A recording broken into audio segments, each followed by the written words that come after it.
Selamat pagi Tribuners. Kita ketemu lagi dalam acara Bincang-Bincang bersama Tribun Pontianak. Nah, tema kali ini adalah tema spesial di edisi ulang tahun ke-12 Tribun Pontianak. Dan narasumber yang hadir pun adalah narasumber kami yang sangat-sangat spesial. Beliau akan bercerita banyak tentang bagaimana Tribun Pontianak di usia ke-12 tahun.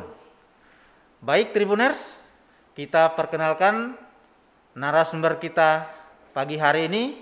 Beliau adalah Gubernur Kalimantan Barat, Bapak Haji Sutar Miji. Selamat pagi Bapak Gubernur. Assalamualaikum warahmatullahi wabarakatuh. Selamat pagi dan salam sejahtera untuk kita semua. Saudara, apa kabar Bapak? Baik, alhamdulillah. Terima kasih. Baik, Tribuners, pagi hari ini kita akan mendengarkan bincang-bincang yang akan dibagi dalam 3 segmen. Segmen pertama, Tribun Pontianak akan mendengarkan lebih jauh bagaimana interaksi selama ini dengan Bapak Gubernur. Di segmen kedua, kita akan bercerita tentang bagaimana perkembangan penanganan COVID-19 di Provinsi Kalimantan Barat. Dan segmen terakhir, nanti akan kita mendengarkan paparan Bapak Gubernur menjelang 2 tahun pemerintahan, ya, apa-apa pekerjaan yang sudah dilakukan dan target-target ke depan. Baik Bapak Gubernur, untuk segmen pertama, tadi kami ada temanya Pak, Tribun Pontianak di mata Bang Miji.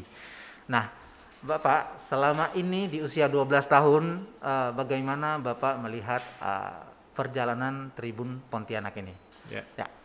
Jadi saya mengenal dan berinteraksi langsung dengan Tribun Pontianak ini di penghujung dan di awal jabatan sebagai wali kota Pontianak.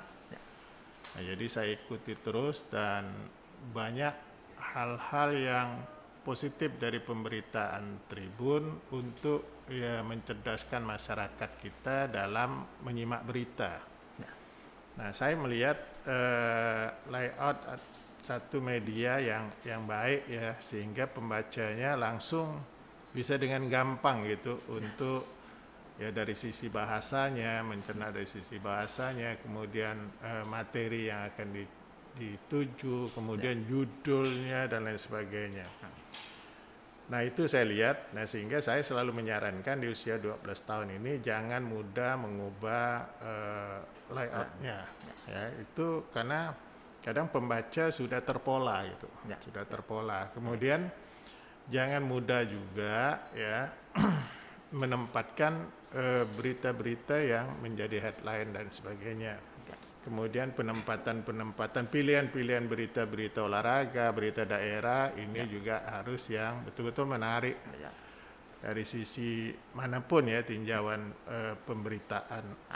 Nah itu yang saya lihat ada dari Tribun, sehingga Tribun Pontianak ini dalam perjalanannya semakin hari kan semakin ditunggu oleh masyarakat sebagai sumber berita yang baik gitu dan dipercaya. Nah media ini kan beritanya harus menjadi berita yang dipercaya oleh masyarakat, sehingga media cetak akan dicintai oleh masyarakat. Ya. Nah, saya lihat pilihan-pilihan berita Tribun ini sudah sangat bagus ya, dan sesuai dengan yang ditunggu oleh masyarakat. Oke, kondisi sekarang memang mengharuskan kami media cetak harus mencari pola lain untuk berubah. Misalnya dengan kehadiran online atau kehadiran digital lainnya. Nah, bagaimana Bapak Gubernur melihat perubahan-perubahan ini yang kami lakukan terutama di online? Ya silakan mungkin kritiknya dari sisi apakah kecepatan, apakah dari sisi tulisan atau yang lain. Kalau berita online itu kadang kita memaknai sebagai intisari dari satu berita. Nah, kalau media cetak dia bisa menyajikan lebih banyak berita itu ya. Mungkin lebih detail dengan fakta-fakta yang lebih banyak diungkap ya. Tapi kalau online kan terbatas. Terbatas ya. Nah, sehingga kadang ada satu berita harus diulang banyak. Ulang banyak kali sehingga ya kadang mungkin bisa jadi penasaran, bisa aja orang udah malas membacanya. Tapi ketika di media cetak dia bisa dibahas secara tuntas, informasi lebih banyak ya, sumber lebih banyak sehingga pembaca juga bisa ikut menganalisis, oh ini harusnya begini, ini begini, ini begini, ini oh ini bisa begini ini ya. Tapi kalau media online tidak seperti itu, ya. Karena yang disajikan hanya intisarinya aja. Karena itu kecepatan tadi, Pak. Nah, sehingga media cetak tetap bisa menjadi pilihan bagi para pembaca. Oke, baik Bapak Gubernur. Wah, ini segmen pertama bincang-bincang. Ini singkat tapi padat. Masukannya, kritiknya luar biasa. Baik, mungkin ini kita langsung beralih ke segmen kedua, Pak Gub. Nah, ini kita akan masuk ke segmen penanganan COVID. Kemarin Provinsi Kalimantan Barat sudah mencatatkan angka 0 dalam penanganan COVID, tapi belakangan muncul lagi. Dan kemarin pula kami update data terakhir, Kementerian Kesehatan sudah memberikan apresiasi kepada pemerintah provinsi atas penanganan dengan tingkat kesembuhan tinggi kalau nggak salah Pak Gub ya.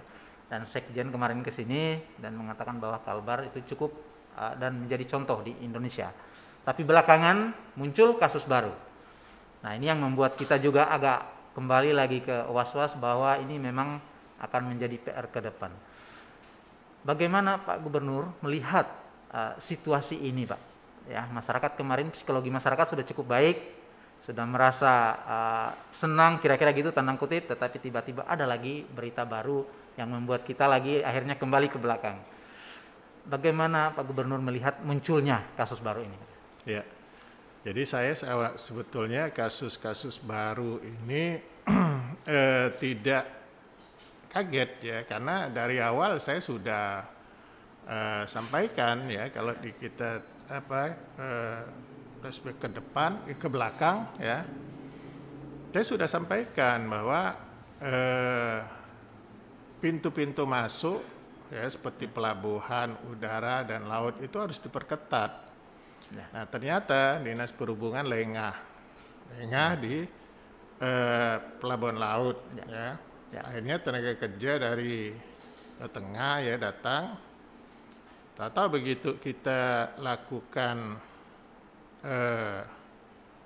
swab PCR ya. Itu ada awalnya cuma 2. Dari 2 ini kemudian kita telusuri seluruhnya, dapatlah sekitar 16-an lagi. 16-an. Nah, sehingga bagaimanapun catatannya itu walaupun dari luar catat kubur raya. Nah, kemudian kita telusuri lagi, ada lagi 3 kubur raya juga yang Ketapang ya. Karena bupatinya nganggap enteng. Bupati jangan bicara 10 hari sembuh nggak dirawat pun nggak apa-apa. Mungkin pendapat itu ya pendapat bupati ya silakan. Tapi ketika yang 10 yang kata 10 hari sembuh ini dia padahal positif, kemudian dia belanja ke mall, dia belanja makan ke warung, dia berinteraksi ke orang lain, kan orang lain bisa terjangkit. Kemudian orang ini pulang ke rumahnya, ya ke rumahnya di situ ada orang tua yang ada penyakit jantung, penyakit diabetes, penyakit apa kan rentan. Anak-anak juga rentan. Nah, ini yang tidak dipikirkan oleh bupati. Beberapa daerah juga memang sudah lengah saya lihat. Dia menganggap ya COVID ini sudah hal yang biasa. Padahal kalau Bupati mau lihat, itu lihat warganya di Rumah Sakit Sudarso. Kenapa saja susah? Nah, ucapan-ucapan Bupati bilang nggak perlu dirawat itu menyakitkan para perawat, para kepala dinas kesehatan, dan membuat masyarakat jadi tidak disiplin. Bupatinya tak disiplin, terserah. Dia hidup mungkin diam aja di rumah, panggil orang sana sini bisa. Masyarakatnya kan harus ke lapangan cari kerja dan cari makan dan sebagainya, itu yang bahaya. Dan lagi bupati yang berpendapat seperti ini, ya, daerah dia tidak akan bisa jadi wilayah hijau. Nah, kalau tidak wilayah hijau, anak-anak nggak boleh sekolah tatap muka. Kemudian orang nggak mau datang di situ, kan takut, ya. Nah, inilah lucu juga kalau berpikir seperti itu. Hanya berpikir sisi itu, dia nggak tahu dampak-dampak di belakang. Nah, saya sudah sampaikan kepada seluruh bupati, ya, tetap waspada. Ya. Dan makanya pemerintah suruh siapkan anggaran. Nah, anggaran dia nggak mau gunakan untuk COVID, terserah masyarakat aja. Ini kan benar. Nah, makanya dengan saya terserahlah mau bupati ngomong apa, mau masyarakatnya ngomong apa, ikut bupati, saya tetap tegas. Urusan COVID tidak bisa buat main-main. Ya. Kita lihat Amerika tercatat sekarang sudah 153.000 yang meninggal. Ya, betul. Ya. Sekarang Amerika kurang apa kesehatannya? Bidang kesehatan kurang apa? Italia kurang apa? Perancis, Inggris kurang apa? Jakarta, Jawa Barat, Jawa Tengah, Jawa Timur kurang apa fasilitas kesehatannya?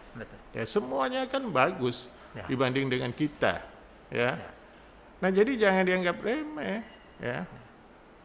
Sudah kalau kita sudah 5.000 lebih toh yang meninggal, ya. Nah, ini kan harus baca. Nah, bupati jangan tidur, harusnya baca tuh, ya. Baca, jangan cari popularitas. Jangan duit hanya untuk proyek-proyek yang penting aja, untuk dia aja gitu kan. Jangan. Saya selalu tegur. Saya tetap ketat, ya. Dan kita kadang akhirnya ya seperti misalnya Kubur Raya, tidak ada tempat isolasi yang mana nggak disediakan, ya. Rapid test tidak lakukan, swab tidak lakukan, ya. Nah, kita kemarin guru aja ketika kita swab ada 3 yang positif. Nah, kalau masyarakat anak-anak kita suruh masuk, nah mungkin akan terjadi hal-hal ini kan. Betul. Nah, sehingga itu awalnya kita mau masuk kan hari Senin, saya pikir tunggu dulu. Hanya satu sekolah aja dulu kita ini, kita uji coba, tapi yang lain nggak usah. Termasuk Sintang itu Pak Jarod bagus ya nangannya. Dia beli mobil PCR, kita bantu ya. Nah, kemudian daerah-daerah lain juga masih, Sanggau bagus ya, Mempawah bagus, Singkawang, Sambas ya, bagus. Nah, tinggal sekarang seluruh yang ada ini 26 ya. 23 itu Kubur Raya. Ya, yang positif ya Pak Gub ya. Iya. Yang positif. 3 Ketapang. Kita nggak tahu besok nih. Kita nggak tahu besok. Besok kemarin libur, tidak melakukan PCR. Besok hari ini ya, besok kita nggak tahu hasilnya. Ya. Saya nggak mau cerita ya. Kalau jangan kita berpikir semua yang positif itu OTG. Jangan. Itu ada tuh Pak, itu pasien yang catatannya dari Kubur Raya ya. Ya alhamdulillah ya sudah mulai sembuh ya. Tapi sempat menggunakan alat bantu untuk pernapasannya. Ya hargai perawat. Hargai dinas kesehatan. Kalau saya selalu menyemangati mereka, saya hargai mereka. Berapa banyak sudah dokter dan perawat yang meninggal. Ya. Jangan kita anggap enteng. Jadi COVID ini panduan untuk penanganan sudah. Saya akan gunakan kewenangan saya sebagai wakil pemerintah pusat di daerah. Termasuk evaluasi APBD perubahan beberapa kabupaten, saya mungkin akan kembalikan kalau mereka tidak menganggarkan untuk penanganan COVID. Ya. Karena kita berhadapan sama virus ini kan bahaya. Bahkan saya ingin memberi insentif untuk kabupaten-kabupaten serius menangani COVID, ruang-ruang lab mereka akan kita bangunkan, ya. Kemudian akan ada proyek padat karya di sana, di daerah itu. Nah, untuk daerah yang tidak serius, nggak ada. Tidak akan ada belanja provinsi Rp1 pun untuk mereka. Ini bentuk sanksi dari Iya, provinsi. kan rugi masyarakatnya. Memang mereka bisa bangun dia sendiri tanpa campur tangan provinsi. Saya akan hanya lakukan yang menjadi tanggung jawab provinsi, yaitu jalan-jalan provinsi dan sebagainya. Yang lain enggak. Ya. Wah, ini betul-betul ini bentuk ketegasan dari pemerintah provinsi bahwa COVID ini tidak bisa dianggap sepele gitu kira-kira. Enggak bisa. Dari sejumlah daerah, ini kan tadi Bapak sudah menyebut ada Sintang, Sanggau. Nah, yang Bapak melihat penanganan COVID-nya yang masih dianggap kurang itu ada berapa kabupaten? Ada tiga. Kabupaten? Tiga. Itu apa tadi Pak? Kuburaya? Kuburaya, yang pernah saya tegur itu KKU dan Tapang. Ketapang. Nah, ya kalau kepala daerahnya nggak perhatian tuh, kasihan rakyatnya, ya. Akhirnya provinsi harus intervensi, campur tangan. Mereka yang positif kita yang merawat, ya. Karena bupati nggak serius, bahkan takut menggunakan anggaran mereka untuk itu, untuk belanja misalnya, beli peralatan. Nah, kalau Pak Jarod dia tahu dia dokter, dia beli mobil PCR. Kita bantu. Di situ 5,7 ya, Pemprov bantu 2 miliar misalnya kan. Nah, nanti kita bangunkan lagi untuk lab mereka ya. Kita bangunkan ya. Nah, untuk daerah-daerah nggak peduli ya, dia kan anggarannya untuk pembangunan kan nggak perlu kita sentuh ya, biar aja. Tapi kasihan masyarakatnya. Ya. Kasihan masyarakat. Makanya Pak Mendagri kemarin sudah bilang, ini ajang pilkada ini seharusnya bupati bagaimana ya menangani COVID serius. Nah, itu akan dinilai masyarakatnya serius. Palinglah ya yang nggak suka dengan itu tim sukses bupatinya 1-2 orang yang cengeng-cengeng itu kan, ya, yang cengeng begini begitu ya. Tidak ada niat untuk merusak kredibilitas seseorang, ya. Tapi bagaimana kita menyelamatkan sebanyak mungkin nyawa orang, ya. Karena ketika sudah mewabah, ya, itu sulit untuk dikendalikan, dan lama waktunya. Ya. Saya kemarin ada telekonferensi dengan salah satu kabupaten di Kalimantan. Ya, itu bupatinya kena, sekdanya kena, kadiskesnya kena. Nah, tinggal Pak Wakilnya aja enggak. Kalau Pak Wakil kena, lumpuh tuh. Nah, protokolnya itu sudah menyimpang itu Pak Bupati Kuburaya itu. Siapapun yang positif atau reaktif harus isolasi. Isolasi kan perawatan.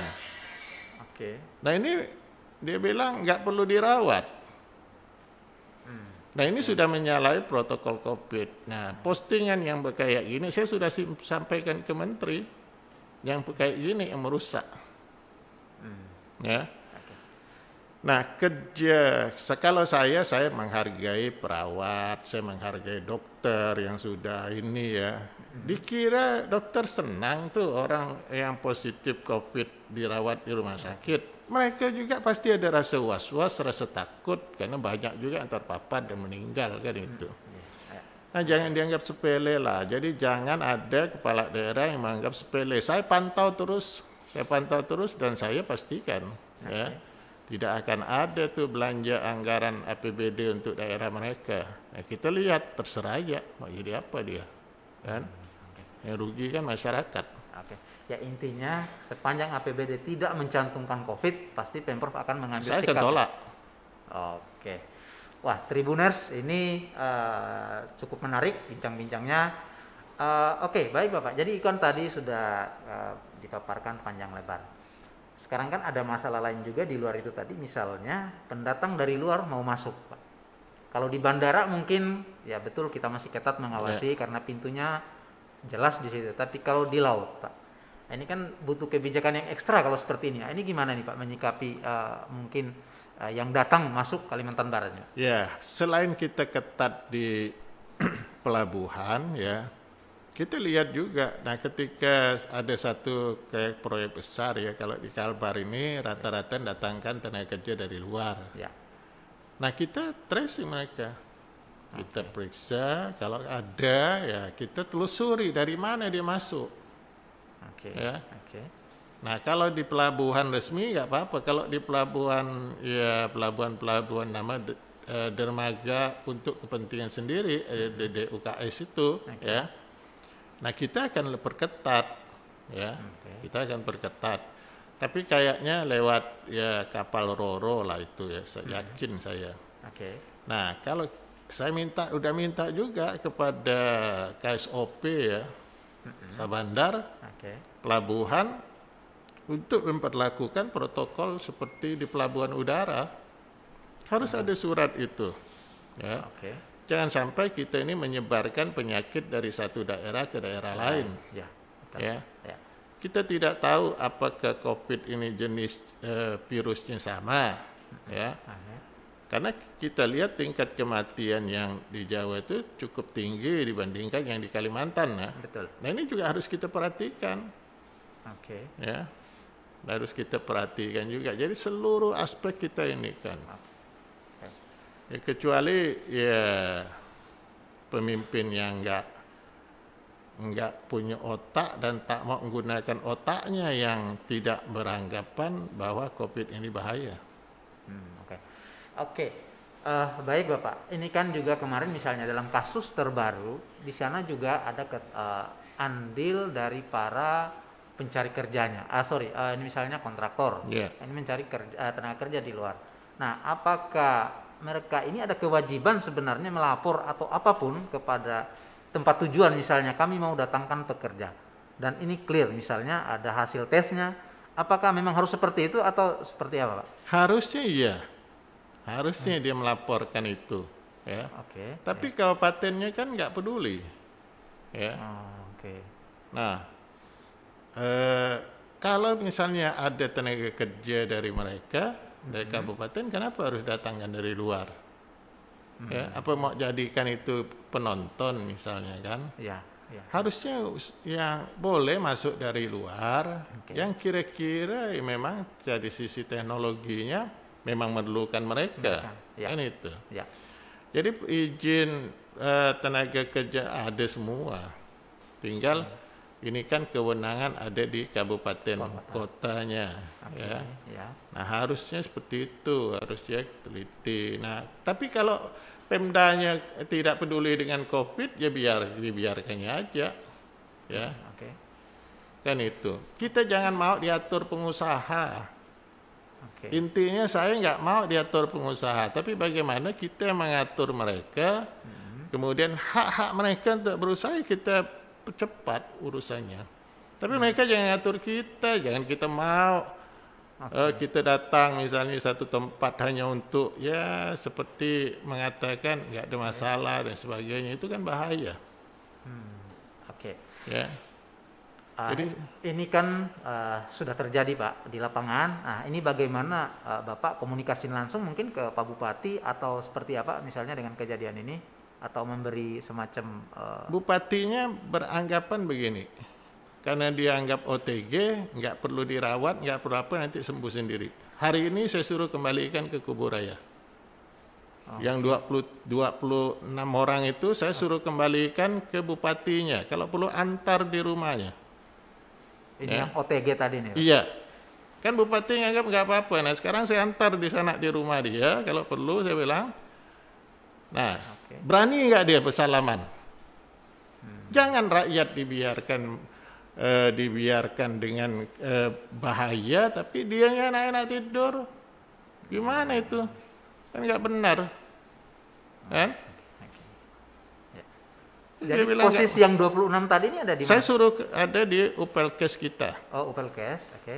Nah, mereka nggak nyiapkan tempat isolasi. Oh, oke. Ya.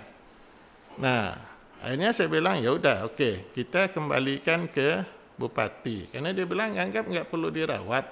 Ya udah, kita biarkan, kita serahkan. Nah, kalau misalnya ada kejadian apa-apa ya masyarakat Kuburaya tuntut aja bupatinya. Oke. Karena saya anggap tidak menghargai para tenaga kesehatan ya dalam melakukan perawatan, tindakan-tindakan medis terhadap mereka yang itu. Oke. Wah, ini Tribuners, ini bincang-bincang soal COVID ini semakin seru.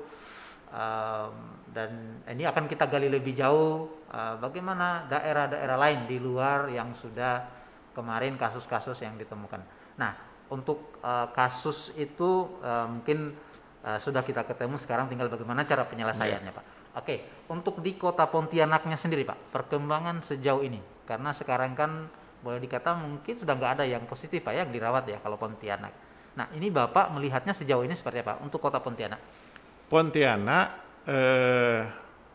mereka melakukan rapid test cukup besar, Oke, ya. cukup banyak. Sehingga awal-awalnya yang positif itu ada 100 lebih. Tapi sekarang sudah tidak ada Ya, yang oke. tercatat. Nah, Ya, tidak ada. Nah, kita sering lakukan ya tes-tes untuk ngambil sampel, tidak ditemukan juga. oke. Ya, tidak ditemukan. Yang ini kemarin guru sudah kita swab semua. Oke. Hanya ada satu guru biologi di guru lab. Oh, oke. Mungkin bukan virus COVID, Oke. ya, bukan. Ya. Nah, sehingga kita tidak catat sebagai data COVID, Oke. ya. Nah. Karena sekarang udah sembuh dia. Oh, Ya, sudah sembuh. karena dia petugas lab biologi, ya. Oke. Nah, hanya satu itu. Oke. Nah, sehingga murid-muridnya pun kita rapid test belum ditemukan yang positif. Oke. Ya. Ya. Ada 2-3 orang yang reaktif muridnya, tapi ketika itu rapid test, ketika di PCR Oke. dia negatif. Artinya kandungan partikel virus di dalam tubuh dia di bawah 225 Oke. ya, partikel. Ya. Nah, ada juga yang salah pemahaman orang ya tentang rapid test dan PCR. Ya. Memang PCR itu lebih valid, Valid, ya. ya, karena kita bisa mengetahui partikel virus yang ada di dalam tubuh seseorang, ya. Oke. Tapi kalau orang yang kita lakukan swab ada semua orang, pertama biayanya mahal. Ya. Satu orang yang disuap untuk mengetahui itu perlu anggaran itu 600.000. Nah, kalau rapid test kita 200-an. Ya. Nah, bagusnya kan kita rapid test. Kalau yang non reaktif, artinya ya imunitas tubuh dia bisa menangani virus yang ada di dalam tubuh dia. Nah, kalau dia non reaktif, artinya mungkin ada virus di dalam tubuh dia, tapi tidak besar yang bisa mempengaruhi kesehatannya gitu ya. Nah, sehingga sekarang tidak perlu rapid test, pakai PCR. Nah, kalau orang tidak terpapar virus ngapain kita swab? Nah, mestinya rapid dulu tadi, Pak. rapid inilah untuk menjaring. Nah, ketika mereka reaktif baru kita swab. Kita swab yang reaktif pun kita swab belum tentu positif. Bisa aja ya ini. Kalau dia tidak ada virus di dalam tubuh dia ngapain? Di PCR. Inilah salah pemahaman tentang, akhirnya banyak daerah tidak mau lagi melakukan rapid test. Padahal yang praktis itu rapid test. Lebih cepat Ya. ketahuan. Lebih cepat ketahuan, kemudian yang reaktif kita langsung swab dan masuk ke PCR. Kan gitu harusnya. Nah, sehingga bisa diketahui yang ini ya. Tapi kalau harus oh PCR aja, jangan lagi rapid test itu tidak menjamin. Iya. Nah kadang pakar-pakar ini kan ngomong asal aja. Pakar juga ngomong asal aja. Tidak berpikir ini. Dia berpikir hanya dari satu sisi, tidak bicara secara komprehensif. Ya, oh itu kan nggak jaminan itu rapid test. Iya, memang nggak jaminan. Tapi kan kita untuk menjaring orang yang terpapar virus.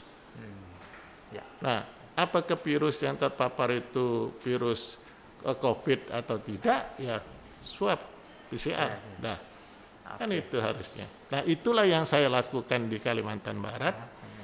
Nah, sehingga kita relatif bisa lebih aman. Selain itu, jaga imunitas mereka. Ya. Jaga imunitas mereka dengan mengkonsumsi makanan-makanan atau minuman-minuman ya yang berasal dari daerah sendiri. Itu madu, ya buah-buahan banyak di sini ya. Nah, kan kita lihat orang yang positif COVID itu dia perlu vitamin D. Ya. Dia perlu imunitas tubuh dia itu. Vitamin D itu kan sulit didapat dari yang lain-lain. Nah, selain sinar matahari, tapi di buah-buah alpukat ada. Nah, itu yang dikonsumsi, ya, untuk memperkuat imunitas mereka. Ya. Nah, itu. Jadi, kalau obat COVID sudah ada, kita nggak khawatir. Ya, tapi ini kan tidak ada. Betul. Ya. Tidak ada, akhirnya kita harus bereksperimen sendiri. Oke, ini baik Tribuners, ini semakin jelas apa yang disampaikan Gubernur bahwa imunitas tubuh juga itu penting. Oke, baik Bapak, tadi sudah hasil tes guru sudah, siswa sudah. Apakah nanti anak-anak ini sudah dibolehkan tatap muka semua atau sebagian saja atau mungkin tempat-tempat tertentu, Pak? Tanggal 4 nanti ya saya masih akan memanggil para guru, kepala sekolah ya. Kepala sekolah ya, kita mau beritahu mereka apa yang harus disiapkan. Tempat cuci tangan. Kemudian ruang kelas. Harusnya kan mejanya satu. Dan alhamdulillah program saya selama 2 tahun ini kita mengganti meubilir sekolah dengan yang satu-satu itu. Nah, kalau satu kelas misal 32 berarti dia 4 jalur. 4 jalur itu ya kan pakai masker.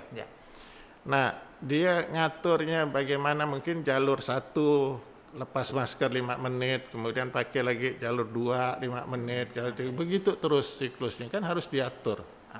Supaya anak-anak mungkin ya tidak terlalu sesak dan sebagainya ya. Nah, itu juga kita atur. Nah, kemudian saya belum berani ngambil risiko. Kalau untuk PAUD dan TK nggak perlu. Sampai akhir tahun, sampai betul-betul aman. Kemudian yang SD pun kita lihat yang betul-betul aman. Yang bisa masuk itu yang penting kelas 3 SMA, SMK dan kelas 3 SMP karena mereka harus evaluasi. Kan itu. Nah, yang inilah prioritas kita untuk tatap muka. Ya. Karena dia mau tes perguruan tinggi dan lain sebagainya kan. Nah, ini harus kita hitung ya.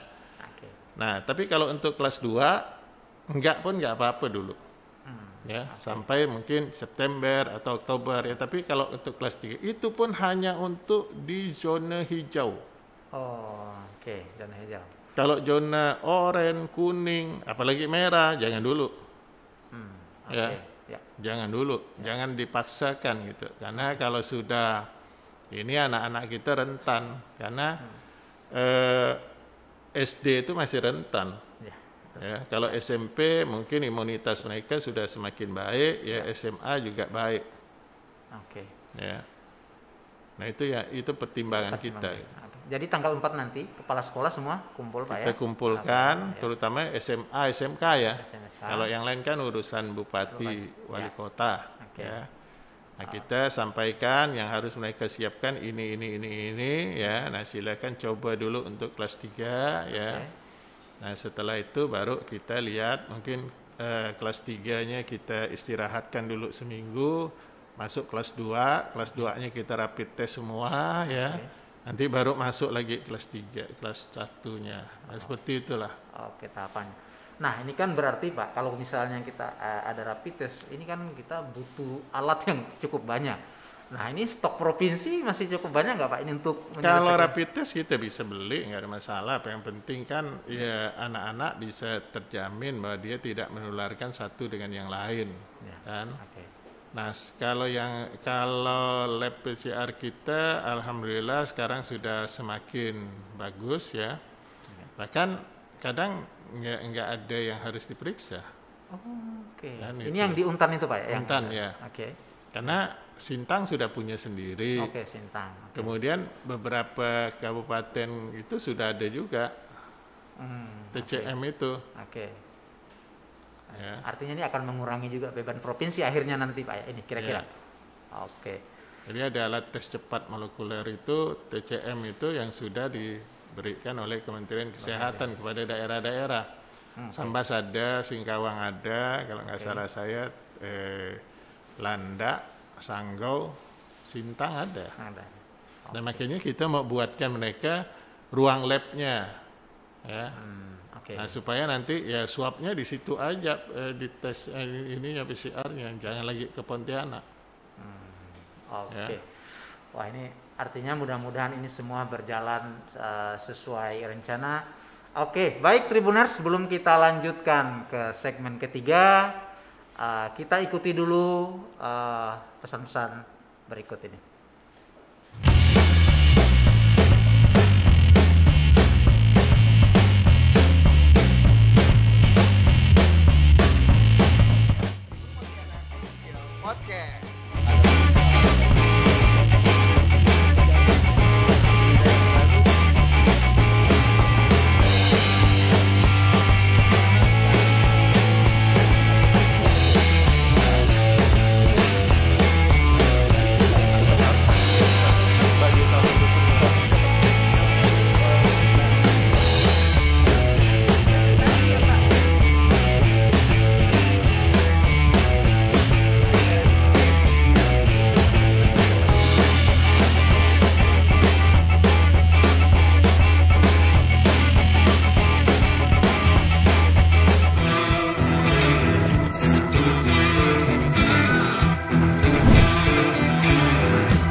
Baik, Tribuners, ini diskusi kita akan kita masuk ke segmen ketiga atau segmen terakhir, dan kita akan lebih banyak mendengarkan program-program Bapak Gubernur Kalimantan Barat dalam masa kepemimpinan 2 tahun Pak ya, 2 tahun.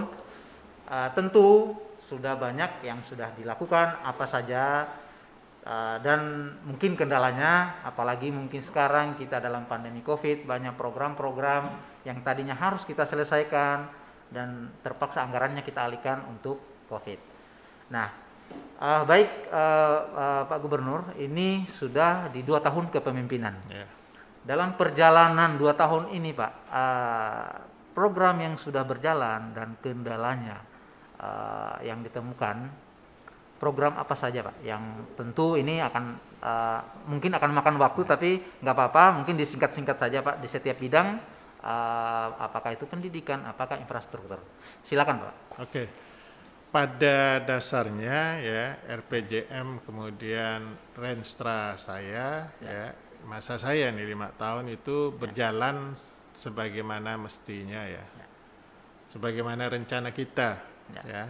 Contoh misalnya kita ingin melahirkan desa mandiri sebanyak-banyaknya.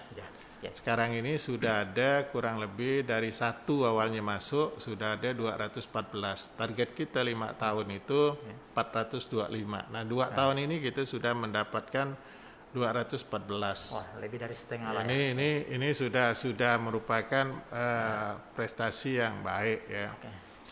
Kemudian di bidang pendidikan, saya awalnya ingin ada karena lamanya orang belajar di Kalimantan Barat itu baru 7,12 tahun. Artinya rata-rata orang Kalbar itu cuma cuma kelas 2, tamat kelas 1 SMP. Nah, kita mau tingkatkan itu ya supaya lamanya belajar bisa ini. Nah, salah satunya akhirnya saya bebaskan biaya pendidikan sebagaimana janji saya untuk sekarang ini ada 179.000 anak yang kita bantu biaya pendidikannya sebesar yang harus dibayar di sekolah tiap bulan. Artinya dia nggak perlu bayar lagi. Tinggal sekolah aja Pak ya? Ya, kita beri beasiswa di rekening dia, kita transfer ke sekolah gitu ya. Itu 179.000 anak. Nah, kemudian infrastruktur pendidikannya juga, gedungnya kita perbaiki, sekolah SMK-nya kita bangun ya, dan besar pelaratan kita bangun, gitu. Dan itu berjalan sebagaimana mestinya. Ya. Hanya saya perlu SDM yang kuat untuk mempercepat itu, ya. Karena saya mungkin ya saya tidak bilang ini beberapa kepala dinas yang ini tidak mumpuni. Ya, makanya kita harus cari SDM yang kuat. Kemudian bidang infrastruktur kePU-an misalnya jalan. Ya. Kondisi jalan kita itu yang kondisi mantap ketika saya masuk 49%. 49, Nah, kemudian sekarang sudah mencapai 56%. 56% itu sebelum nggak tahu nih nanti kalau 2020 ini dan selesai mungkin dia sudah akan sampai kurang lebih 60% lebih lah. Target saya di akhir tahun ini Pak ya? Target saya akhir masa jabatan itu setidaknya 86% kondisi mantap. Nah, jalan kita sekarang ini kondisi masih tanah tok itu 31%. Jadi kalau apa-apain berarti ya, kalau misalnya ada kubangan apa dan sebagainya ya itu. Ditambah lagi ya selama ini pembuatan jalan tidak standar. Hanya bisa dilalui daya bebannya 5 sampai 7 ton. Yang harus kita buat adalah di atas 12 ton. Makanya kalau selama ini ya lapisan dasar itu tanah dicampur semen, saya nggak mau lagi. Saya maunya lapisan bawah itu batu 1,5 cm itu 30 cm. Itu ketebalan itu Pak ya? Ya, kemudian lapisan atasnya itu 30 cm juga. Sehingga jalan itu dinaikkan sampai setengah meter. Ya. Nah, ini yang harus dilakukan oleh Dinas PU supaya beban jalan itu lebih dari 12 ton. Yang banyak merusak jalan ini kan sawit, perkebunan sawit. Yang merusak jalan, perkebunan sawit. Kalau pertambangan ya minim sekali, dia punya jalan sendiri. Nah, merusak perkebunan sawit betul kan nggak mau. Sehingga kadang masyarakat ya marah juga. Nah, tapi yang disalahkan pemerintah. Ya. Nah, kalau yang di beton selama ini kan hanya kekuatan beton K125. Itu jalan gang aja nggak boleh 125. Karena 125 itu pickup berisi pasir penuh, lewat situ bisa retak. Nah, saya maunya 350 itu setara dengan jalan layang itu. Yang layang itu K350 sampai 400. Ya, nah kan 500. Ya. Nah, kita pakai 300 sampai 350 sehingga mau dijejali angkutan sekitar ya di bawah 12 sampai 15 ton nggak apa-apa. Artinya masih aman itu. Masih aman. Nah, kemudian jalan-jalan kita itu tidak lebar, hanya 5 meter. Nah, harusnya jalan itu minimal 7 meter. Nah, ini yang harus kita kejar, kita lebarkan lagi. Ya. Nah, kemudian saya juga ingin jembatan Kapuas 3, jembatan Sungai Sambas Besar, gandeng jembatan Kapuas 1 harus dibangun pada masa saya. Nah, jembatan Sungai Sambas besar sudah mulai. Oh, sudah mulai. Oke. Sudah memulai. Ya, jalan tahun ini jalan paralelnya dulu. Cuma masyarakatnya masih tahun 2000 itu ada survei titiknya di sini di sini. Ya saya bilang kalian mau buat jembatannya atau masih ribut masalah titik? Iya, 20 tahun lebih hanya berkutat masalah nentukan titik mau mulai dari mana. Saya bilang saya maunya sesuai yang ditentukan PU sekarang, Kementerian PU. Yang nggak setuju silakan tak usah lewat situ. Kan nggak susah-susah. Ya. Tapi akhirnya masyarakat ikut sekarang, Pak? Masih ada juga yang ngeyel-ngeyel, biar aja, seorang jalan aja bangun. Kalau dengar omong mereka, ya kapan mau dibangun? Itu jembatan Kapuas 3. Dari tahun 2014 sudah ditentukan koordinatnya semua, provinsi disuruh bebaskan lahan. Ya tapi banyak yang nakal gitu. Nakal itu begini, anggaran dia buat, anggaran pembebasan lahan 40 miliar, tapi tak dibebaskan. Nanti perubahan anggaran dilarikan jadi proyek. Kan nggak benar cerita kayak gitu tuh, ya. Makanya sekarang harus kita bebaskan. Nah inilah udah bebas. Masalah kapan mereka mau bangun ya silakan. Tapi kita dorong terus cepat. Kalau PU selalu Kementerian PU bilang loh lahannya kan belum bebas. Nah sekarang kita bebaskan. Nah nanti kan kita bilang loh nih lahannya udah bebas semua. Kan gitu. Ya. Nah ini juga harus jadi perhatian kita. Jadi saya berharap sekalipun mungkin tak selesai, tapi masa pemerintahan saya ini harus. Yang 3 jembatan tadi itu, Pak, ya? Iya, harus selesai. Harus selesai. Nah, Pak Edi saya bilang, kalau Pak Edi mau misalnya jembatan Kapuas 1 gandeng cepat, saya bilang, bebaskan lahannya. Kalaupun pusat tidak bisa membantu menyelesaikan pembangunan itu, setidak-tidaknya abutmennya, ya tiangnya pada dasar itu, provinsi share dengan kota. Ya. Rangka bajanya kita minta Kementerian PU. Kan mudah sebenarnya kalau mau. Ya. Betul. Dan saya maunya semuanya itu dikerjakan, masalah selesainya setelah jam saya nggak apa-apa. Yang penting sudah jalan, Pak. Jalan. Nah, masalahnya kan enggak. Ya. Betul. Dianggarkan. Saya lihat APBD tiap tahun dianggarkan untuk pembebasan lahan. Tapi nanti di perubahan anggaran diganti jadi proyek apa. Ini kan akal-akalan. Nah makanya saya marah dengan jajaran PU, saya rombak semua. Sekarang ini kemarin saya sudah lantik 13 yang saya rolling semua. Saya sesuaikan dengan kemampuan mereka. Nah mungkin sekitar bulan Agustus ini saya akan, karena kita sedang open bidding sekarang 10 jabatan. Kemudian yang job fit itu yang bergeser 6 jabatan, jadi ada 16 jabatan yang nanti bergeser. Ya, dan saya yakin orang-orang ini perlu itu untuk satu percepatan. Ya, contoh misalnya daerah lain sudah ada ATM KTP, kita masih berkutat yang gitu-gitu aja. Ya. Nah, kemudian sisi pendapatan saya lihat itu nggak benar. Tidak benar dalam artian ya potensinya dengan capaian tidak seimbang. Akhirnya saya terlalu banyak UPT dan sesuai dengan arahan Korsubga, UPT ini unit pelaksana teknis ini di itu aja dihapus semua di bidang pendapatan karena rawan kebocoran. Ya.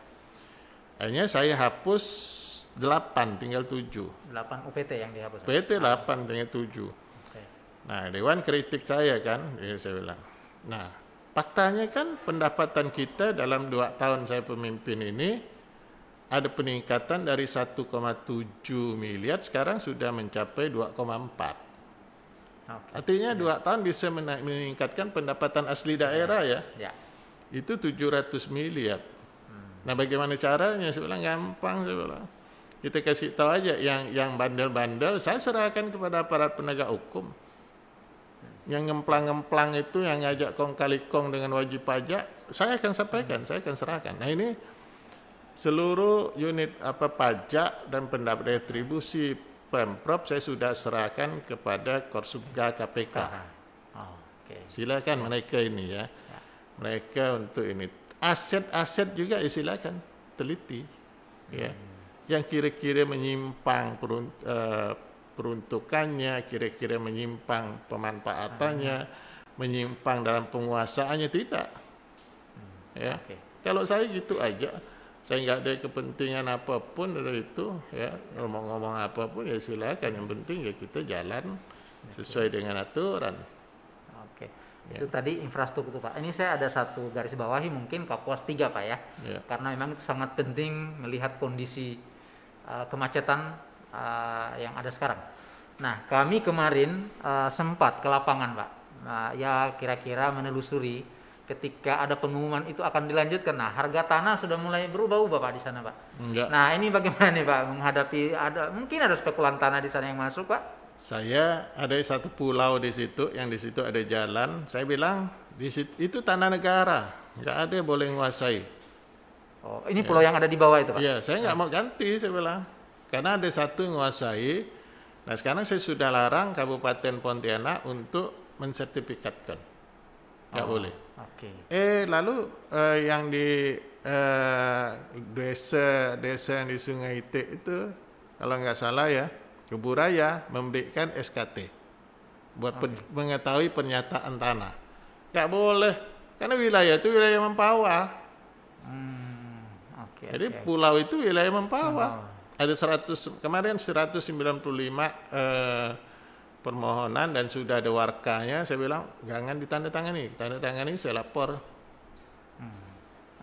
Itu udah tahu dah koordinat jembatan 60 meter lembarnya, panjang 1,2 kilo. Nggak boleh ada apapun di atas itu. Dan jembatan kedua nanti dari Wajib itu turun ke jembatan itu, jalan 1,2 kilo di pulau itu, kemudian lanjut jembatan lagi. Nah, nama-nama pemiliknya sudah ada. Oh, Pak Gub juga sudah mengantongi Pak ya? Sudah semua, kita sudah siapkan. Nah nanti appraisal yang akan menilai harganya. Orang berspekulasi biar aja, toh nanti appraisal bisa tahu nilainya berapa. Harganya masih di bawah 100.000 ya. Nah sehingga kalau kita perlu misalnya 50 hektar kan 50 miliar. Kalau 100.000 ya, kalau di bawah itu paling 40-an. Tapi saya rasa masih di bawah 100.000. Karena ada juga yang saya bilang, sudahlah kalau tanah kau banyak, bagus kau serahkan. Karena koordinat jalannya lewat situ. Kan tanah dia meningkat lebih besar. Kalau jembatan jadi, jalan itu jadi, mungkin tanahnya sekarang harganya 100.000 jadi 400-500.000. Nah bagus serahkan aja ke Pemprov, atau lebih dipermudah kita membebaskan supaya jalan jembatan cepat dibuat, kan lahan mereka jadi mahal. Nah pola itu juga akan saya lakukan.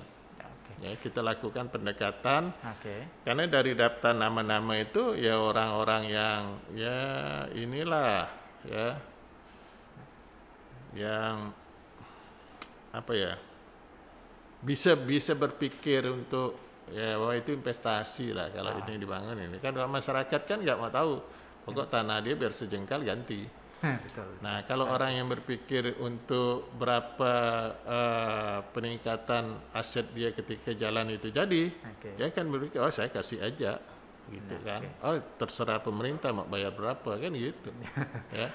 Itu artinya spekulan tanah di sana jangan berharap banyak deh dari ini program ini, kira-kira gitu Pak ya. Dan jangan juga ada yang berpikir, oh itu banyak tanah gubernur itu. Ini bukan zaman sekarang, zaman 2014 kan. Nggak ada tanah saya satu. Kalau saya bilang, sampai saya bilang sama kawan-kawan DPRD, kalau ada tanah saya di sana, di kapling aja ambil bagi-bagi buat pernyataan. Ya, itu ambil aja, saya bilang apa susah-susah. Baik, ini semakin seru. Ini ngobrol tentang program kepemimpinan Bapak Sutarmiji di 2 tahun ini. Tadi infrastruktur sudah dijelaskan Pak, SDM juga sudah disiapkan. Nah mungkin ini ada satu pertanyaan juga Pak. Di Kalimantan Barat ini kan, ini saya nggak tahu apakah memang nanti provinsi itu ada intervensi atau seperti apa tentang komunikasi, terutama jaringan internet Pak Gu. Kan di daerah-daerah juga itu kan masih sangat terbatas. Nah ada nggak program ke arah sana Pak Gu? Nah, internet kita di Kalimantan Barat ini menjadi, apalagi ini menghadapi era digital Kita ini. minta supaya ya gini, saya cerita awal dulu. Ya. Ada satu daerah saya kampanye waktu itu di Sayan. Sayan itu Melawi, masuk lagi ke dalam. Nah, tidak ada sinyal apapun di sana. Pokoknya kita masuk situ seperti masuk dalam apa, nggak bisa komunikasi mana-mana. Ya. Lalu ada satu masyarakat berharap ada tower, dia bilang tower itu. Tower. Ya. Yang satu lagi minta sekolah di sana, karena SMA SMK terdekat itu 42 kilo dari dia. Jadi anak itu pulang bolak-balik tiap hari 42 kilo. Iya. Ya prihatin juga kita. Lalu saya tanya, saya bilang, kalau di antara dua ini ya, jaringan internet yang kuat atau sekolah, dan saya tower dengan sekolah, dia bilang tower. Kita perlu tower, Pak. Artinya apa? Masyarakat di pedalaman di desa pun sudah berpikiran maju gitu. Ya. Nah, saya bilang mau jalan, ya itu tower aja Pak. Jalan rusak tak apa, dia bilang, asal kita bisa ini. Ya. Nah itu kan bagus itu pemikiran seperti itu ya. Makanya saya minta ini supaya dipasang lebih banyak ya, jaringan ini supaya terus lebih banyak menjangkau. Karena gini, di kita juga ada masih 400-an desa. Nah ini nih saya bilang kemarin waktu Komisi 7 dengan BPH Migas ke kantor, saya marah dengan PLN. Saya bilang kalian jangan memberi informasi kepada Presiden itu asal aja. Karena kalau nggak salah baca ya, Presiden pernah bicara bahwa desa-desa yang masih banyak belum terlistriki itu di Papua. Kalimantan Barat masih ada 400 desa yang belum ada listriknya. Sampai sekarang ya? Sampai waktu saya sekarang 340-an yang belum ada listriknya. Sama sekali nggak ada? Sama sekali nggak ada. Ada yang sudah 70 tahun, dia bilang saya ini umur sudah 72 tahun Pak, tapi belum merasakan listrik kalau di desa. Oke. Ya. Karena mereka waktu itu saya undang untuk tidur di Wisma Daerah itu di Gubernuran. Dia nggak pernah merasakan listrik selama usia dia sudah 72 tahun. Nah, nah begitu listrik masuk desa sekarang itu ya tahun ini ada 16 yang terlaksana. Nah, awalnya 42 tapi dananya dipotong Covid. Dia bilang, ya udahlah kita mau bilang apa? Semuanya alasan potong Covid ya potong aja kan. Tapi jangan bilang ke Presiden, saya bilang bahwa yang belum selesai itu desa di Papua aja, Kalimantan Barat banyak sebenarnya. Ternyata ada. Nah, ini yang harus diselesaikan juga, ya. Karena penting listrik ini sebetulnya kalau mau ya. CSR itu arahkan ke sana sebagian. Contoh misal kalau jaraknya 5 kilo dari tiang listrik terluar untuk satu desa dan sebagainya. Kalau 5 kilo itu cuma perlu 100 tiang. Kalau satu tiang 7 juta berarti kan tinggal cuma 700 juta. Jaringan pasang, kan itu. Nah kan sudah menjangkau sebetulnya. Nah kalau model mau subsidi pemerintah provinsi misalnya dia kan tiang itu nggak apa-apa, saya bilang asal masyarakat ada percepatan aja listriknya. Nah itu program kita untuk listrik ya. Listrik, kemudian jaringan internet, kemudian itu ya itu harus. Oke. Tribuners, ini sudah menjelang di penghujung sesi.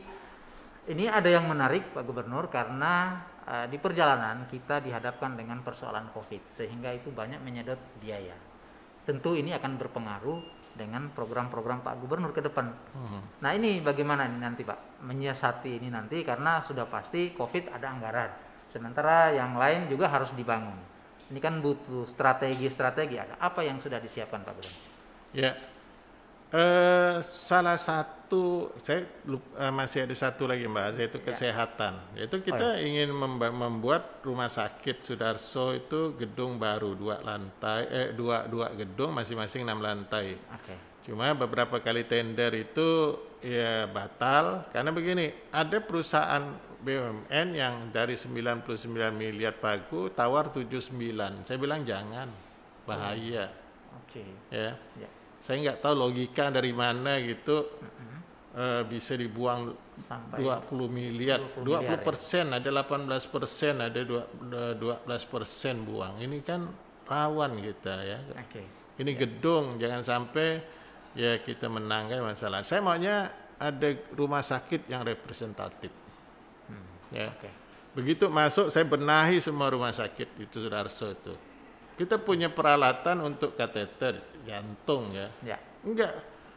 Ada di Palangkaraya sudah selamatan untuk pasien ke 1000, kita satu pun belum. Padahal peralatan kita jauh lebih canggih. Akhirnya saya minta operasional kan, sekarang sudah mungkin ada ratusan yang gitu ini. Kita punya ruang operasi yang luar biasa bagus sebetulnya, sudah standar Korea. Ya, tapi nggak bisa di ini. Sekarang sudah. Nah, kemarin sudah digunakan untuk operasi tumor otak. Sudah. Pernah operasi penutupan klep jantung bayi. Ya. Sebelum dibawa ke Jakarta, tapi bisa sembuh itu. Berhasil juga. Berhasil. Nah, setelah itu operasi berikutnya ke Jakarta. Artinya sudah. Dokter kita bisa. Peralatan kita punya. Cuma kalau untuk COVID ini, ke depan yang COVID harusnya gedung sendiri, yang di luar itu gedung sendiri. Makanya kita mau kejar itu. Ya. Dipisah itu Pak ya, khusus harusnya COVID? Pisah. Nah, saya mau buat juga satu lab yang lengkap, saya mau buat satu ruang check up yang bagus. Ya, jangan orang check up ke Malaysia, jangan check up ke Singapura. Di situ aja Sudarso sudah bisa. Ya. Kita buat yang nyaman. Ya. Pondok Indah itu kalau ruangan seperti ini bisa 6 jenis pemeriksaan. Itu kecil aja, ada 2,2 kali 3, 2 kali 2 gitu ya. Nah, tapi pelayanan bagus. Nah, COVID ini kita kemarin disuruh memotong 50% dari belanja barang, jasa, dan belanja modal. Ya. Nah, Kalbar itu provinsi kita motong untuk COVID itu ada 600 miliaran cadangan untuk COVID. Yang kita gunakan baru 200, yang paling besar itu adalah ketika membantu beras. Itu 104 miliar, yang lainnya tidak. Nah, kemarin mahasiswa yang tidak kembali, yang ini karena tidak boleh kembali, kita bantu ya 1,5 juta setiap orang. Nah, ada 11.000 yang daftar, tapi yang kita bantu 5.300-an. Yang betul-betul valid. Itu, Pak, ya? Nah, kenapa? Ketika 11.000 daftar, kita lihat ini KTP-nya KTP Kalbar bukan. Kita lihat nomor ininya, kodenya. 3.000-an bukan. Kemudian kita periksa kartu mahasiswanya, ya. Hampir 1.000-an invalid. Sudah daluarsa dah. Kemudian ketika kita mau transfer yang 7.000-an orang ini, kita minta nomor rekeningnya. Nomor rekening bukan nomor dia, nomor orang tuanya. Nomor kan nggak mungkin kuliah di Jawa rekening nomor orang tuanya. Berarti yang ngusul itu pasti orang tuanya. Akhirnya itu didapat lah. Nah, kemudian yang terakhir ketika kita minta dia berada di mana. Hidupkan lokasinya. Ternyata sebagian sudah di Pontianak. Nah, Kalbar. Akhirnya yang didapat 5.300-an. Itu masing-masing 1,5 juta. Nah, sekarang dia bilang banyak dipotong. Dipotong dari mana? Nah, jadi jangan asal bicara mahasiswanya kan. Dipotong dari mana? Lalu ditransfer di rekening dia? Langsung rekening pribadi itu Pak ya? Kalau misalnya itu bukan dipotong, dia nyuap gitu petugas. Kalau ada. Saya yakin tidak ada. Rp1 pun tak mungkin. Nah, yang kayak gini kita punya treatment sendiri lah ya, Ya. dalam hal mencari kebenaran gitu. Ya. Jadi intinya anggaran-anggaran itu dipotong, sekarang ada di namanya belanja tak terduga Ya. di BTT plotnya. Oke. Nah, ada yang saya kritik juga kementerian ketika menetapkan belanja barang dan jasa harus dipotong. Oke. Kalau untuk kabupaten kota, belanja barang dan jasa yang di provinsi ini itu kategorinya belanja barang, belanja modal. Kalau kita belanja barang dan jasa, belanja barang dan jasa inilah sebetulnya yang dimaksud Presiden itu bisa untuk padat karya. Kalau BTT hanya boleh dibelanjakan untuk kegiatan-kegiatan yang emergensi. Ya. Oke. Ya. Ya. Kalau yang lain nggak boleh. Nah inilah akibatnya. Kalau kemarin Presiden bilang provinsi ada sekian puluh miliar triliun dana, bukan masalah itu. Kita disuruh potong, nggak bisa belanja. Iya. Ya. Dananya ditaruh di BTT tidak juga digunakan semua. Kayak kita COVID baru 200, Oke. 400 ngendap di situ. Ya. Nah di perubahan anggaran baru dikeluarkan lagi. Jadi stagnan ekonomi itu di situ. Ya. Karena kesalahan dalam ini memandang perlakuan anggaran itu yang susah. Itu bukan soal berani dibelanjakan atau tidak, tapi dari proses itu tadi. Iya, karena ketika BTT hanya boleh dikeluarkan untuk hal-hal yang darurat. Emergensi. Di luar itu nggak boleh. Nah, Iya. padahal yang dipotong itu dana-dana misalnya belanja barang dan jasa. Barang dan jasa kalau belanja provinsi termasuk misal buat jalan gang di daerah kota, desa mandiri itu saluran-saluran, kemudian bangunan-bangunan kecil-kecil kan gitu. Nah nggak bisa, harus berhenti. Biar Presiden bilang harus belanja padat karya nggak bisa. Memangnya kalau kita diperiksa aparat keamanan, Presiden bantu kita kan belum tentu juga. Nah, saya serahkan pada aparat hukum, dia bilang, pusing kita. Oke, ini baik, ini semakin seru saja perbincangan pagi hari ini. Nah, ini tadi Pak Gubernur sudah menyebut ada 600 miliar Pak ya tadi ya untuk penanganan COVID. Ini pasti akan mempengaruhi pos-pos lain tentunya. Dan yang kita tahu Kalimantan Barat ini masih sangat butuh untuk membangun infrastruktur Pak, terutama jalan. Nah di 2021 mungkin, apakah ini target itu masih tetap seperti target semula atau diturunkan Pak untuk infrastruktur, terutama jalan? Enggak, saya tetap malah, saya bilang sama Dewan lebih bagus kita lakukan multi-years. Lalu saya tanya dengan ini, nah mereka pada takut kalau multi-years begini begitu. Padahal multi-years itu untung kita, tendernya tahun ini, berarti kan harga satuannya tahun ini, bayarnya tahun depan lagi kan gitu. Kan untung kita, karena harga satuan barang itu naiknya paling kurang 6% satu tahun, inflasi 4%, berarti kan 10% gitu untung. Nah, kenapa takut multi-years? Pekerja, kecuali misalnya saya tinggal 6 bulan lagi, nggak boleh. Ini kan masih panjang, masih bisa cerita apa gitu. Nah, pola-pola yang kayak gini ini birokrat pada ketakutan trauma dengan masa-masa lalu kali ya. Ya sepanjang kita benar, kita lakukan dengan benar, kita lakukan dengan transparan, ngapain takut? Banyak kan dikit-dikit takut. Nah, dikit takutnya tidur aja, saya bilang jangan ini.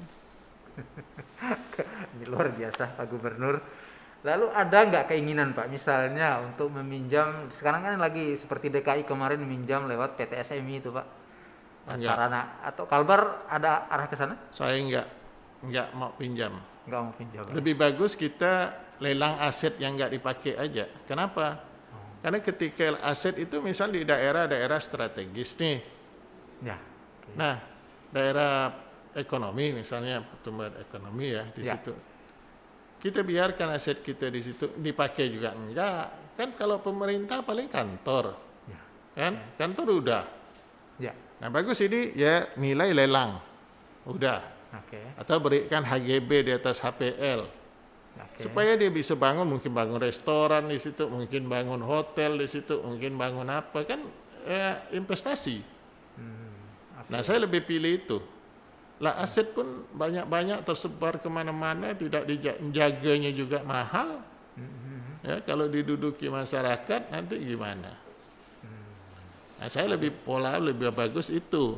Ya. Dibanding tadi meminjam ke SMI itu Pak ya? Iya, nggak mau, saya trauma waktu PDAM dulu. PDAM kota itu pernah pinjam, tapi bukan SNI. Iya, Oh, itu zaman Bapak Wali Kota itu Pak ya? Iya, 29 miliar, tapi yang harus bayar begitu sampai berapa puluh, 10 belasan tahun itu jadi 79. Untung aja kemarin itu karena kita sehat, PDAM sehat, jadi hanya suruh bayar pokoknya, berarti yang 29 aja, dan itu lunas. Enggak, saya bilang pinjam susah. Nanti oke lah, Dewan setuju misalnya, di masa-masa ke depan belum tentu juga. Tapi polanya itu tadi, maksimalkan ya manajemen aset yang penting. Oh, termasuk rencana Pak Gubernur mau melepas aset-aset kemarin untuk proses di Kapuas 3 itu Pak ya? Jadi anggaran untuk pembebasan Kapuas 3 itu membuat jalannya itu dari aset yang sudah ada. Atau kita beli aset lagi kan? Itu. Jadi kalau Tribun misalnya pengen, nanti kalau diumumkan mau dijual apa-apa ya tawar aja. Tribuners, ini semakin seru bincang-bincang kita hari ini. Mungkin sebelum kita tutup, mungkin ada kalimat penutup dari Bapak, ya terutama mungkin dari penanganan COVID, lalu refleksi dari 2 tahun Bapak memimpin Provinsi Kalimantan Barat. Ya, kalau bicara 2 tahun saya dengan Pak Rian Nursan memimpin, progresnya saya rasa banyak yang melampaui dari target yang ingin kita capai. Ya. Nah, bidang kesehatan, bidang infrastruktur, dan bidang pendidikan. Ya. Kesehatan insya Allah dalam tahun depan saya pastikan Rumah Sakit Sudarso itu yang baru selesai. Tahun depan Pak ya? Tahun depan selesai, anggarannya ada. Ya. Tambahan kantor gubernur belakang untuk kenyamanan kerja selesai. Ya. Dan yang lain juga. Jadi pendidikan, kemudian penanganan COVID ya, saya minta bupati ya, masyarakatnya harus ya, masyarakat disiplin, bupati juga serius menanganinya, jangan dianggap enteng. Ya. Saya tidak akan memberikan anggaran provinsi untuk daerah yang tidak serius menangani COVID, dan saya tidak akan evaluasi ya anggaran mereka ya kalau tidak ada anggaran untuk COVID. Dan tidak membelanjakannya untuk COVID. Kita akan tidak itu. Nah, jadi tata kelola pemerintahan kita akan lakukan sebaik mungkin ya, sebaik mungkin untuk percepatan capaian ya, kemajuan Kalimantan Barat. Saya bersyukur alhamdulillah Pelabuhan Kijing tahun ini sudah mulai beroperasi ya, sehingga kita bisa mungkin ekspor banyak bisa lewat di sana ya, akhirnya itu. Akhirnya bisa membawa dampak pendapatan bagi Kalimantan Barat. Saya rasa semuanya kita seriusi demi percepatan mengejar ketertinggalan Kalimantan Barat. Ya. Nah, kalau selama ini Kalimantan Barat selalu urutan terakhir dalam pertumbuhan dan peran kontribusi terhadap negara di Kepulauan Kalimantan, sekarang kita sudah bisa di urutan kedua. Urutan kedua. Dan saya masih ingin, obsesi saya ketika Pelabuhan Kijing beroperasi, kita menjadi memberikan kontribusi yang terbanyak untuk negara. Ya, bukan lagi Kaltim, bukan lagi Kalsel, tapi Kalbar. Gitu. Oke, baik. Ini sudah di penghujung acara. Mungkin sebelum saya tutup, mungkin saya minta pernyataan Bapak, ucapan selamat ulang tahun untuk Tribun Pontianak, Pak. Assalamualaikum warahmatullahi wabarakatuh. Saya Gubernur Provinsi Kalimantan Barat beserta jajaran mengucapkan selamat ulang tahun Tribun Pontianak ke-12. Sukses selalu dan tetap menjadi media pilihan masyarakat baik pembaca maupun media-media online lainnya. Sukses untuk Tribun, terus maju dan dalam mencerdaskan masyarakat khususnya Kalimantan Barat. Terima kasih. Oke, baik Tribuners, demikian bincang-bincang pagi hari ini. Sekali lagi terima kasih Bapak Gubernur yang sudah menghadiri undangan kami untuk bincang-bincang pagi ini. Assalamualaikum warahmatullahi wabarakatuh. Waalaikumsalam warahmatullahi wabarakatuh.